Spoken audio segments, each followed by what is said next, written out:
Hello everyone, it's Thumper the Rabid Rabbit.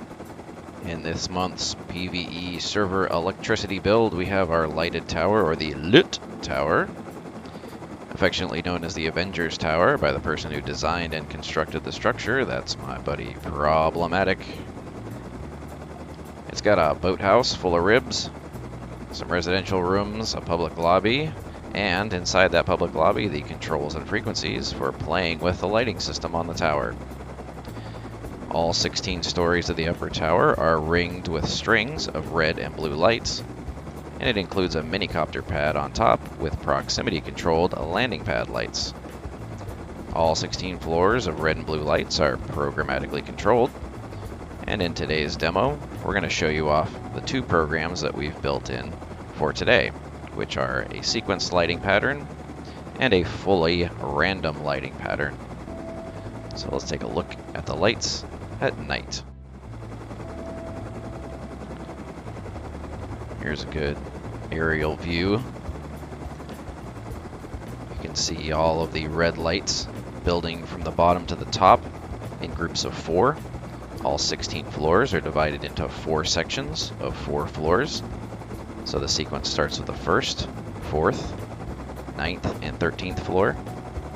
And then you can see the floor above adds on, the floor above that adds on, and finally the 4th floor above that adds on, and now the whole thing is lit up. Click the switch on frequency 6969, and it switches over to completely independent random mode, where all 16 floors of the tower now independently control whether they are on or off by random switches that are built in to every floor's lighting string. And if you look very closely up to the left of the tower, you can see Biggie Smalls in one of the minicopters, one of our camera pilots flying around up there. You'll see I've pulled out another detonator RF transmitter control on frequency 7171, and that's how we switch to blue mode. Now the tower sequence is still random, but with the added propagation delay that comes with the strobe effect of these flashing blue lights, they all kind of trigger slightly different times and on random floors, which gives you a pretty cool random lighting pattern of blue lights just triggering and flickering all the way up and down all 16 floors of the tower. Now, since it's already in blue mode and I switch back to sequence, you'll actually see an interesting effect here where it builds the same as it did before, the 1st floor, 5th floor, 9th floor, etc. And each floor builds on top of the next in a group of 4. But the sequence appears to descend because those blue strobes were already activated before I started the sequence. That's an artifact of the propagation delay that comes with the power running up the cables and hitting all of these blue flashers at slightly different times, and their flashing sequence not being consistent. If we switch back to red again, you can see from the ground view here, where we're a little more stable than the minicopter, how this sequence builds up from bottom to top. And there you go. There's a few second delay in between sequences, but then when it starts, you'll see the 1st of each of the 4 floors go, the 2nd, here comes the 3rd, and now the 4th. And there you go. Full tower sequence lit all the way up. You can tell there's a little bit of propagation delay in the power turning off because it doesn't all turn off at the same time. It kind of descends down slightly like we saw with the blue flashers on the previous sequence. And now we'll switch this sequence from red to blue. And since the sequence is already running, when we switch from red to blue, it actually appears to build from the bottom up, very similar to how the red lights were doing. Got to watch closely on this one. There's 1st floor, 2nd floor, 1, 2, 3, and finally 1, 2, 3, 4, and then off. Again, a lot easier to see the sequence when you're in red mode, building from the bottom to the top. and then switch to random mode. And here you'll see again that all 16 floors, completely independently controlled. They each make their own random decision whether they're going to be on or not. And so every 3 seconds, boom, and then boom. And again, if we switch over to blue mode, gives it a lot cooler effect because you've got the random delay of the flashing to go with the random selection of floors. It kind of has a cool effect. So now, let's go inside the tower where all the logic and all the wiring exists. First, to the basement. Alright, so here we are down in the inner workings of the lit tower. The tower has red and blue lights mounted all the way up it. And there's a bunch of components on the floors up above me that I'll show you in a moment that handle how the power is routed to the lights and how it triggers between different types of sequences. But down here in the basement, we have some batteries that run all of the logical circuitry and all the logical control circuitry itself. So on these 2 squares, plus the little rust clock over here, so pretty much everything you can see right here, this is the circuitry that runs the sequenced lights. This is very similar to the programming and circuitry I used for the Lighthouse on the previous wipe. It's a rust clock that's set to run on a 1-second interval and send 1-second pulses of electricity to this series of branches here. That series of branches causes each of these counters to time up to a target value, and then when they hit the target value, they start these timers that also run for a target value. The power that's coming in from the bottom is here to power the timers and the counters, but also to send enough power up this triggering circuit up to the floors above, and we're sending 4 triggering circuits up, 1 from each timer. You may have noticed the tower is 16 floors tall. It's divided into 4 sections of 4. So each of these circuits triggers the first floor of each of those sections. So the first floor, the 5th floor, the 9th floor, the 13th floor. The second circuit triggers the 2nd floor, the 6th floor, the 10th floor, the 14th floor, and so forth. So that when these are turning on, it has sort of a shutter effect building from the bottom up, 4 floors at a time, 1 in each section. You could do a variety of different combinations of this, or add more timers, or break it into other circuits. But the floors themselves are all individually addressable, which I'll show you when we get up to them.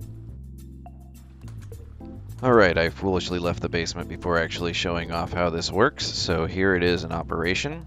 To the right you see the rusty clock running a 1-second interval pulse down the string, which causes all these counters to count up to a predetermined set point, where they then activate their accompanying timer. It's a 3-second interval for each of the floors, which means the first timer runs for 12 seconds, the second one for 9. You can see that goes right there. Then 3 seconds later, the next timer for 6, and 3 seconds later, the final timer for 3 seconds, which causes all 4 timers to expire roughly at the same time, turning off the whole tower. And then when we get back to our reset point, which is a little bit of a delay later here, bam, there's the first one, second one, third one, and finally the 4th timer. And that's how the sequence timer circuit works. So this circuit, again, very similar to the Lighthouse timer, and it just is used to do the 1, 2, 3, 4 count up of lighting up different sets of floors. The circuitry back here in the corner, minus the 1 memory cell down in the bottom corner there, that's just a power supply coming in, so you can ignore that. The rest of this here does a couple things. This circuitry on this wall is the random mode. It has a rusty clock that's actually set on a 3-second interval, and it sends a timing pulse up this branch up to the floors above, and on each floor I've got a branch that connects to this on a random switch. And that random switch is what actually does the random work. So every 3 seconds we send a pulse, and every floor has its own random switch that decides whether it's going to turn on or off at that pulse. That's what makes each of the floors random. circuit next to it turns on at the same time, and this is the power supply for all of those random switches and circuitry, because there's so many of them that the random switches and the branches that run them actually consume nearly 50 units of power. And this circuit here also requires about 46 or 47 units of power to do all the random triggering. So a lot of these circuits need their own power supplies just to be able to make it up through 16 different branches where you're consuming 3 units of power each. Alright, before I go away from this corner, just want to show off the circuit in operation. You can see the Rusty clock just running on a 3-second interval to send the pulse up the branch. And then the power supply to the right stays on continuously to power all of the RAN switches that you will see in a moment upstairs on each floor. The other interesting feature, during the demo I was switching with a remote transmitter, an RF transmitter, little handheld detonator button, between red, blue, and between random and the sequenced. This receiver here is the receiver that switches between random and sequenced. There's also a timer out on the outside of the wall here where people can trigger it themselves. And I'll take a quick run out there. This is the outside of that same wall where someone can walk up. This is an open room, and they can hit this timer to change it from sequenced mode to random mode. You can also transmit on channel 6969, and you'll see the blue light blink anytime you transmit on that frequency, and it will flip this over to random or sequenced, the same as you would hit the timer here. It's just attached to the toggle on the timer. That's how I reused that circuit. Alright, back in the room here, there's one more important component in here, and that is the light sensor. There's 2 solar panels on the roof facing east and west to detect when the sun is up. They're sending the power through to this switch, to this branch, which breaks off to block the battery to the color changing circuit, and to block the batteries from each of these logical circuits. So the control and random triggering circuit has its own battery. That's all this here.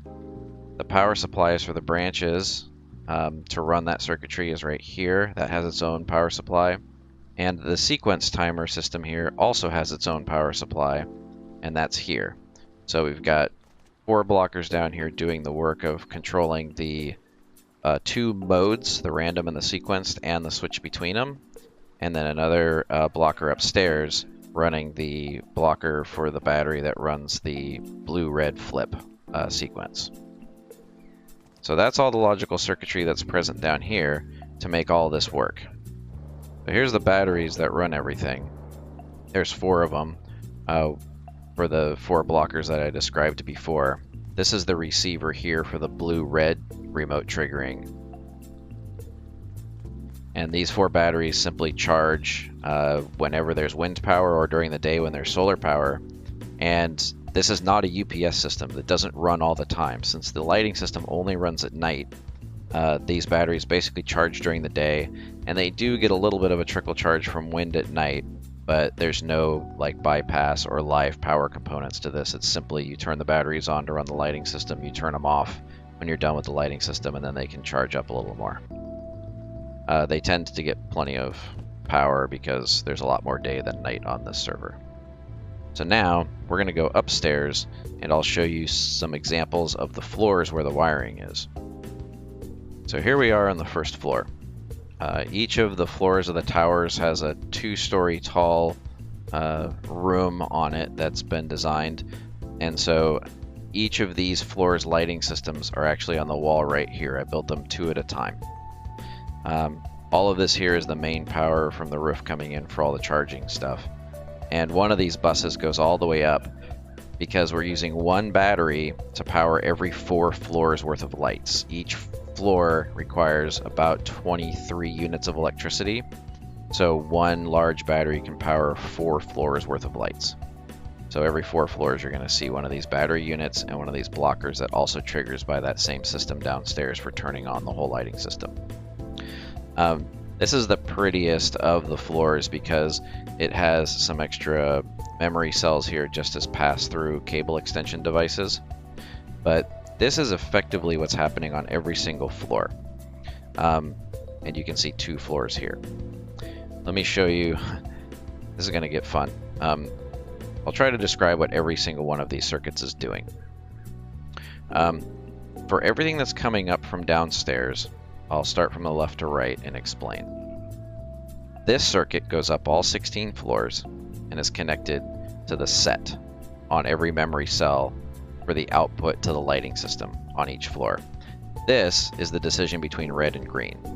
Set sets everything to blue. Reset sets everything to red. I could not use a single circuit here and the toggle switch because you can only change the lighting mode, or you can only change the memory cell state while it's on. So in order for them to consistently change color, they have to have either set or reset powered when power is applied to the lighting string. So in order to make that work, I had to make sure that there's 2 different circuits that perpetually provide power to the set or reset to force it to go between red or blue. So the other thing that's happening here is each of these floors, since they all have a string of red lights and a string of blue lights, they all eventually come back to here where the red is connected to the inverted on every floor and the blue is connected to the output on every floor. That way we can use one power input to run all of the lights. We can just flip between which string of lights we want to use at any one time. The circuit coming into this memory cell is an AND switch. We're doing this because everything over here is logical. This string connected to the blocker is the main power from the battery. So the 100 units of power comes in here, and we break off the 23, actually it's 24, on every single floor. So there's 24 going to this, there's 24 going to this, and then it goes up and gives 24 to each of the next 2 floors. And then on the 5th floor, we have another battery to start over again. The AND switch is how we do the logical control. The right side of it, or I'm sorry, the left side of it is where the main power is coming in. The right side, in order to turn on the lighting system, needs only receive 1 unit of power. So that makes this all a lot more efficient. So all of these logical circuits over here are designed to trigger this AND switch to turn on the lights.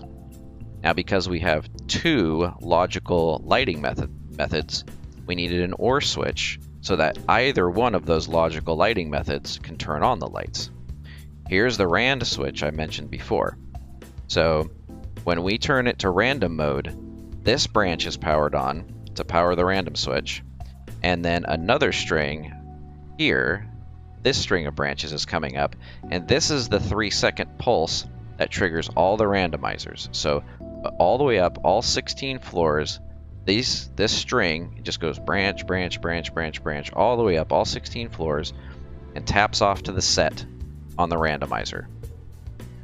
This string branches off power to run the randomizer, run the OR switch, and run 1 unit of power for the AND, so it's 3 units. So every one of these breaks off 3 units of power to run this mechanism right here. So when we're in random mode, all it's doing is pulsing this.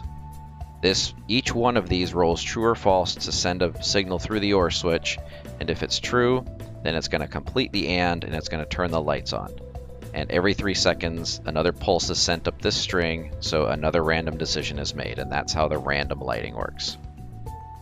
For the sequenced lighting, we're sending 4 trigger strings up all of the floors.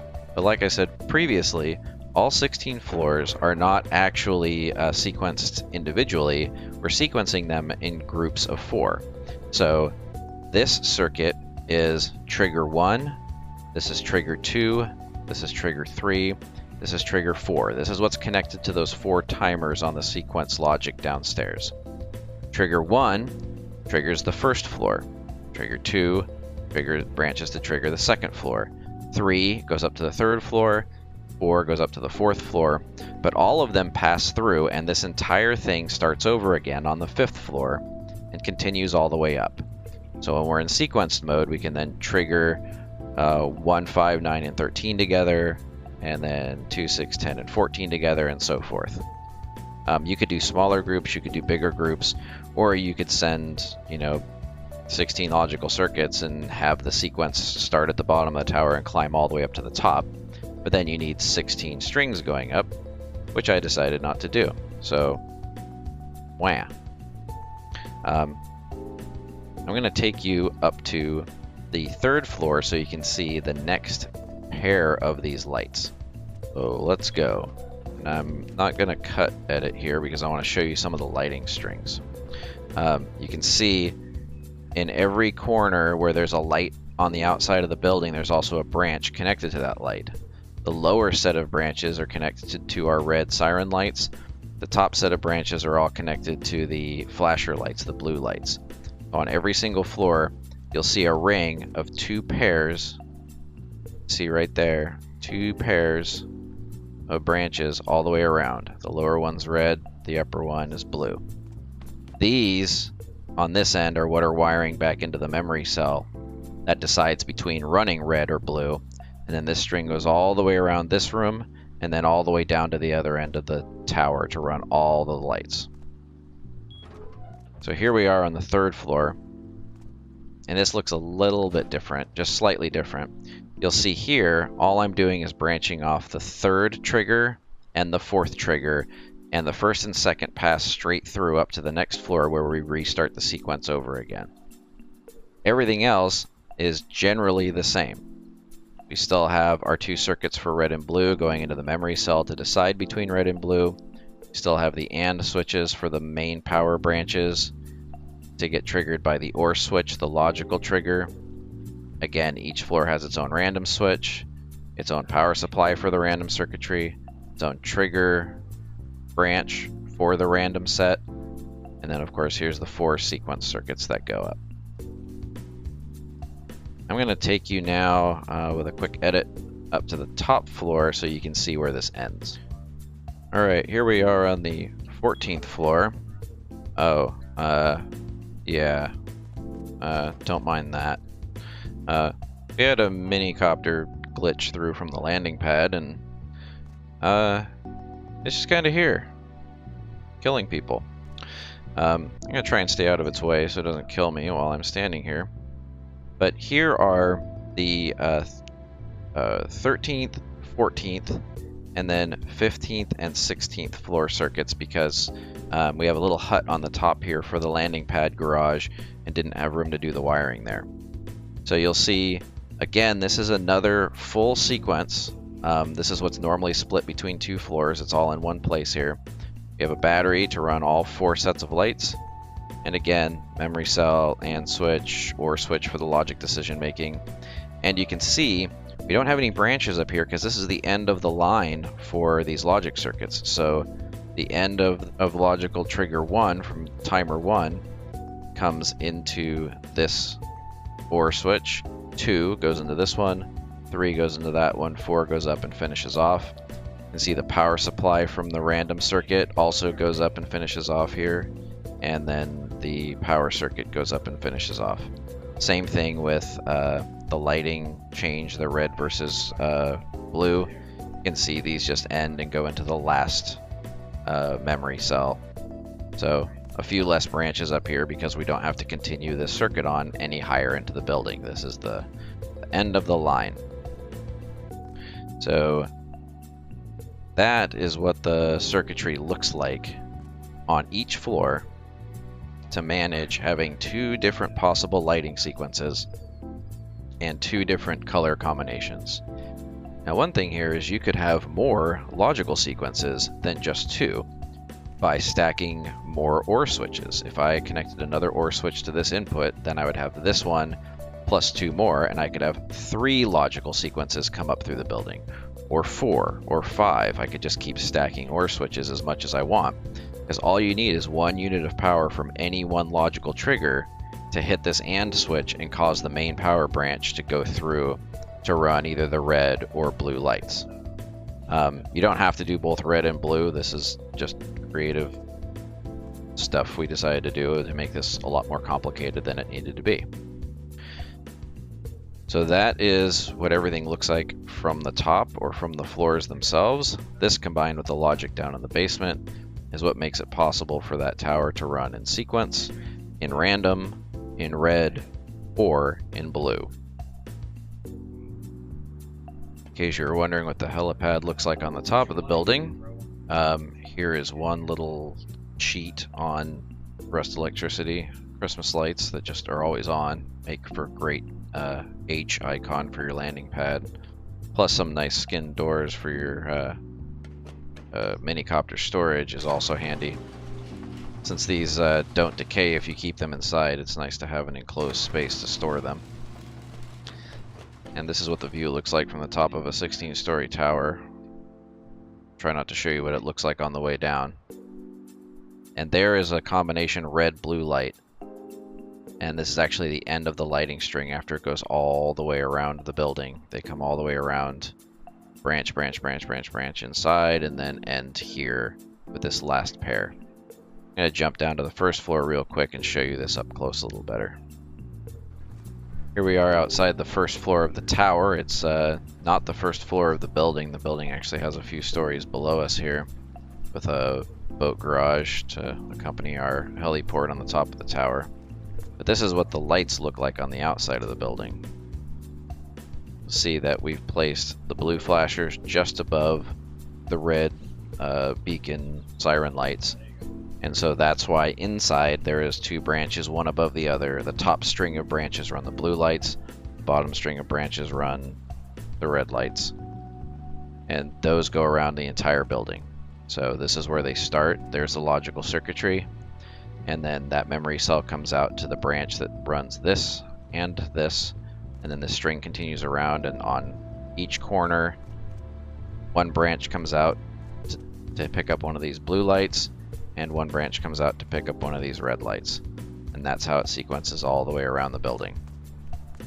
You'll probably notice that we had 4 batteries downstairs for the logical circuitry.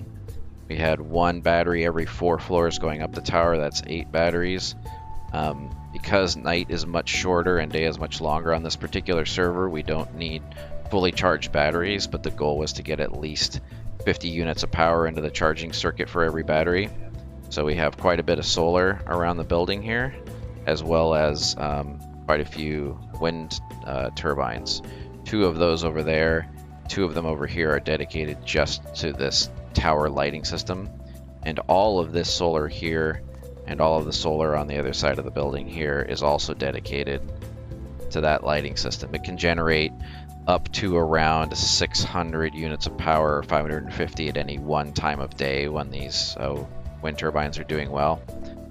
This one here is blocked by the tower right now, but then we branch off about 50 to 60 units of power for every battery to charge. So it charges at 50% of its normal rate, but that's fine because we really only need to add about 10 minutes of charge time to the batteries for them to be able to run all of these circuits throughout the entire night. If you're wondering how we did this, you'll notice that these are all frames with shop fronts in them. For the wiring, at least for part of the wiring, we used ladders before we wised up and started using cargo nets in all the frames. So the frame design with cargo nets, or I guess it's called netting in the inventory, is a really easy way to run up and down the side of the building to put lights on and to wire them, because you can also reach through netting with this wire tool to reach the handles on these lights. So when you're inside, you can actually reach this handle to connect it to the branch inside when you have netting here.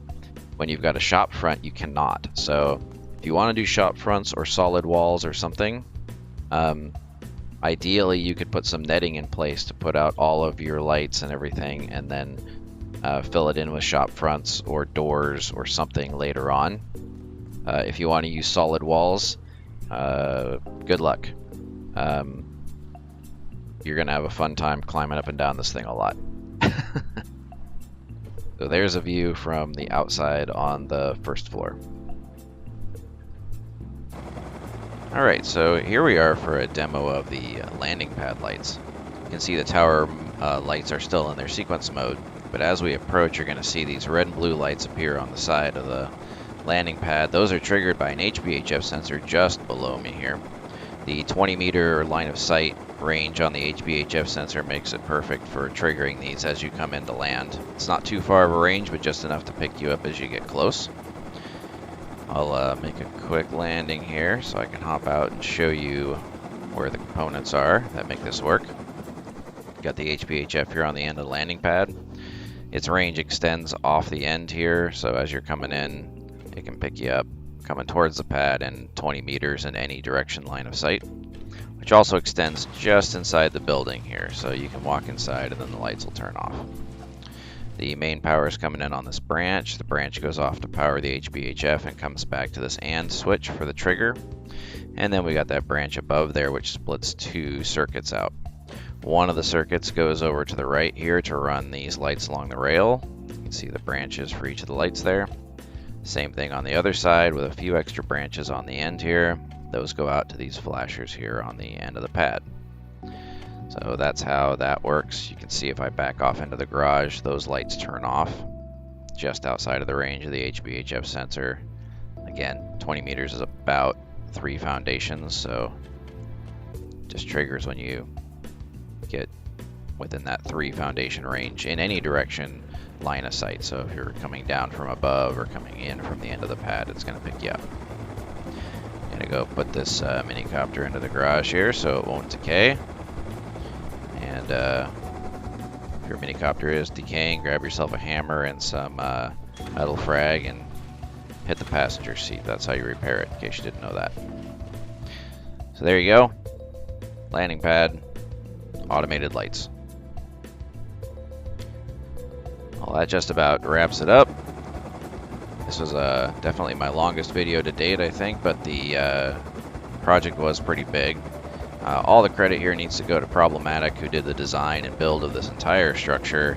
It's a huge building, placed all the lights on the outside and inside. A lot of work to get this going, so awesome job. I just did the electrical work here. And a big thanks to Biggie Smalls for helping with filming and testing, and Crossgate for helping us in the early game here at the start of the wipe, getting lots of materials we needed to make this all happen. And finally, a big thank you to all the admins on Rusty Haven PVE for their support of our massive frame killing project here. And of course our endless minicopter shenanigans. If you want to see more like this, you know, do the like, subscribe, follow, whatever you do, you might even get notified. But that just about wraps it up until next time. So good luck and don't suck.